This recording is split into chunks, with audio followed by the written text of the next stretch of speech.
Alright guys, so I'm just going to remake this video. I had a couple different parts I was going to string together.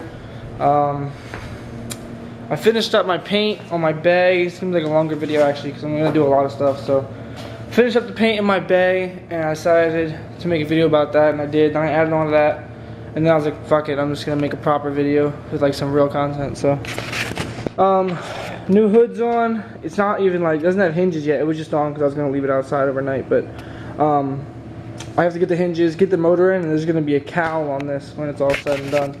But for now, we can check out what I did with the engine bay. I mean, really in the sunlight it shows. The tape is just for when I put the motor in, it doesn't get banged up. But, I mean, it's kind of like, you can see there, there's glitter in it. So like, in the sunlight it really shows, but for now that's all you get to see. But let me explain to you what I did. I took a fresh layer of gray, sprayed it in there, got my sandblaster, which I'll show you guys so you understand what I'm saying. Waiting for the UPS man for my motor mounts too, so hopefully they come. But my sandblaster is like this. I filled the hopper with glitter, and I got like individual colors of glitter so I can mix it myself. I mixed pink, purple, and gold to give it a little pop. The car is going to be like a purplish pink.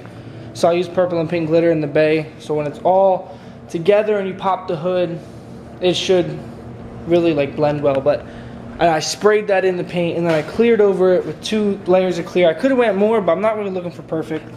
Honestly, I like the gray a little bit more, but like just the gray itself, I really like that look because it's one of my favorite colors, just plain gray. But I wanted to try it a lot and it came out like pretty decent for fucking sandblasting glitter into your car. It worked fucking good, so I'm excited about that. I did something on my hatch. I'm gonna show you guys. This is the most stoked I've ever been about something for this car, was this fucking hatch. So here it is. This is acrylic. Before I filmed the other video, this wasn't done yet, but I just got this done last night. It's still got the film on it, and it's also got tape to really protect it from getting scratched. But I got the screws in, all the holes are drilled. These are getting replaced with some fresh stainless steel bolts I got in this box, which is what all of my body kit's getting held on with. So I kind of just cut this to look cool, and I think it came out cool. And then I put the acrylic in so it doesn't leak. And this middle piece, the support for the trunk release or the trunk latch, is still here. There's going to be a plate that says Magnolia Road Customs or MRC, either or. And it's going to be laser cut out, so that way I'm going to backlight this and it's going to shine through right there. These will kind of just glow, but this one will have the words shining through. This probably isn't going to fit back in, so we're leaving that shit out. Waiting on the nuts for my stainless hardware coming in tomorrow so I can really like finish that. The engine is the topic of today, what we're going to be working on. I got the oil pan painted the other day. That's why it's hanging, that was drying. I had a mix up with my flywheels. Thought this flywheel would fit because it didn't need to be resurfaced, but it didn't. It was for a 2-piece rear main seal. For those of you who know the difference, different than a 1-piece rear main seal when it comes to small block Chevys. So just picked up this bad bitch from the machine shop, freshly machined. I paid like 80 bucks, I think.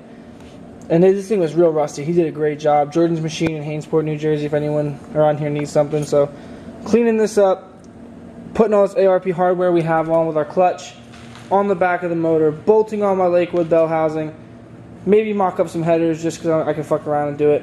And that's about it. Right now I'm going to clean all this shit up, get everything out of the way, and then I'll get right back to you guys. Alright, so I forgot to film. I put the flywheel on, and I don't have a clutch alignment tool because all this stuff came like used. I didn't think to even like order one or anything, because I honestly like I've never understood what they really do. But I know now what they do pretty freaking well. So I made one by using my trans.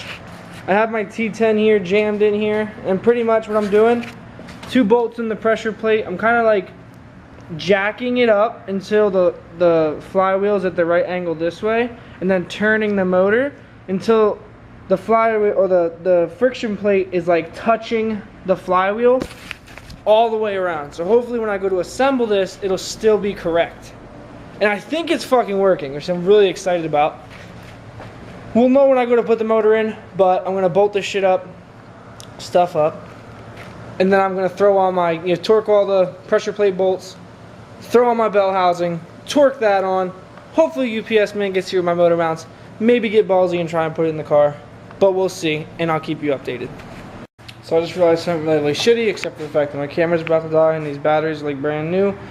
But these bell housing bolts are too long. They're probably made for a cast aluminum bell housing, which would be a lot thicker at the flange where it meets the transmission, or where it meets the engine block. But since this is a scatter shield, it's just heavy steel, which means it can be thinner, still have the same strength, and these are all ran all the way in, which means I'm gonna have to, like, most likely I'm just gonna have to cut every freaking bolt and then hope the ends aren't messed up and can still thread in. Or I don't have any more big washers like this, so I'm probably just gonna cut them all down, cut a quarter or half inch off, bolt it all back together, torque them the fuck down, throw this trans in, make sure it lines up. Then hopefully UPS will be here because they still haven't been here, and I really want to see these motor mounts and the transmission mount, make sure it fits the transmission. But yeah, that's what I'm doing. I wanna call you up and spill my fucking guts out, but you won't pick up and screw things up and rip your fucking heart out. The worst feeling ever to see the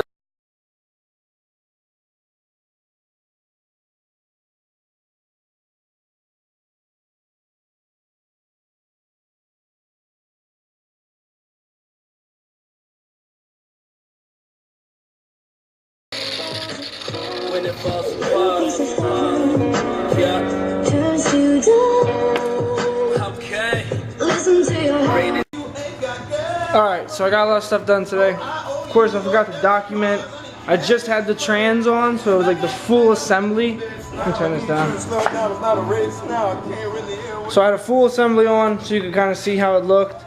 But I took it off because it can't be on when I test fit. I'm going to slide it on afterwards. But here's what we got done. Bell housing on. All the bolts cut and shortened. The one like fucking went sideways. I don't know. So on the edge, it'll be alright. Really excited about that. UPS man still hasn't brought my freaking things. It said 1 to 5 p.m. It's 4:30, so hopefully it shows up today and it's not an issue. This will probably have to come off before I test fit it, but we'll see once I start to put it in. Might have to actually notch the firewall, pinch weld. But we're all ready once again to go together. All I gotta do is clean this place up. It's a fucking mess. And I already took it over here actually. It's over here.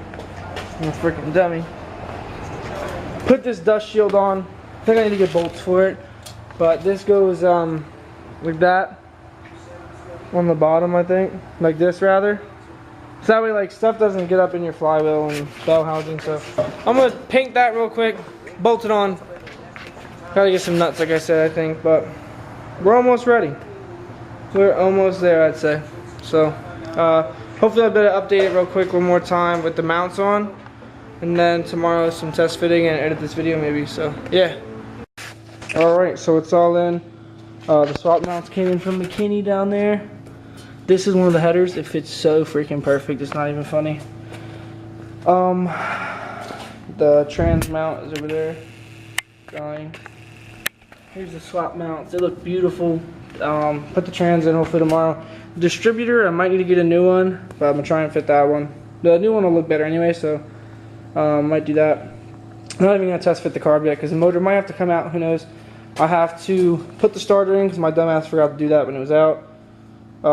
Radiator actually fits perfectly. Buy a belt for this. Got a bunch of little stuff to do now, like hoses and fuel lines. A lot of heat proofing things. There's a lot of heat in this engine bay now with these two headers. So I'm gonna do a lot of heat tape on the fuel lines, on the electrical cables. Very little wiring to do with the swap, but I want to make sure everything is just fucking protected from the heat that's gonna be put out by this. Need to get radiator hoses that fit. The belt, like I said, get the throttle cable. I'm hoping I can use mine. It should reach. I just gotta build like a bracket for it. Wherever it fell all the way down there.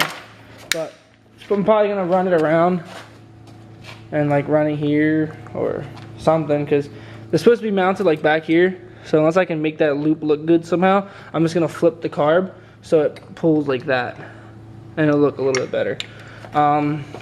Gotta retime the distributor and put it back in. Maybe buy a new one. Sell that one online. They make units with like the HEI is the HEI unit mounts on the firewall, and it's like a points size distributor. If you don't know about small blocks, you don't know what I'm talking about. But I need to figure out this header because it doesn't fit for shit. So modify that one, buy another one, something to fit that one. Shimmy it on the mounts, make sure the motor fits perfectly where it needs to be, and then bolt the trans on. Like I said, I took one test fit, hammered the firewall once, and it fits beautifully. I have to make sure like the floor isn't too pushed in on the inside, but fits amazing. The exhaust ended up dumping better than I expected. I'm gonna run it like down, and I was gonna dump through here, but the rad kind of takes up some of that, so I'm gonna dump it probably somewhere on the left side with the other header. They're gonna meet up and go back. But I gotta flip the coilovers again. The brackets are flipped to be lower. Flip them back so it sits higher and works properly. But I mean, dude, we are in there. Like, it's so cool to see the motor in there. It was so easy to do this swap. Like, it's absolutely ridiculous. I put my SR in. It took like mad work to fit everything because it was actually like tighter back here because of like the turbo manifold and whatnot. But yeah, so I'm gonna go get some heat tape and stuff once I get paid. Put a lot of money out again on little parts. The little shit will always kill you, but do a little bit of wiring, do a little bit of the dirty, nitty-gritty shit no one wants to do. Get up on the lift soon so I can do the trans and the starter. Got to figure out the shifter. I mean, there's a little bit of fab and bolting shit together left to do, but we're getting there, man. We are almost there, and pretty excited to see what happens. So I'm gonna probably throw the carb on tonight, see what it looks like, and just clean up the shop.